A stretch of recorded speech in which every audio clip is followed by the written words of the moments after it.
கன்னத்தை மெல்லமாய் தட்டுவேன் உன் காதிலே தேன் துளி சொட்டுவேன் உன்னை நான் செல்லமாய் திட்டுவேன் என் ஊடலை தீர்த்துவை ஒட்டுவேன்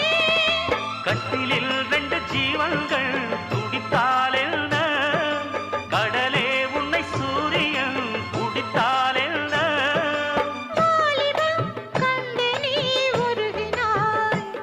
என் வாய்வழி ஜீவனை பருகினாய் அடியே அடி சின்ன புள்ள ஆவி துடிக்குது கண்ணுக்குள்ள அடியே அடி சின்ன புள்ள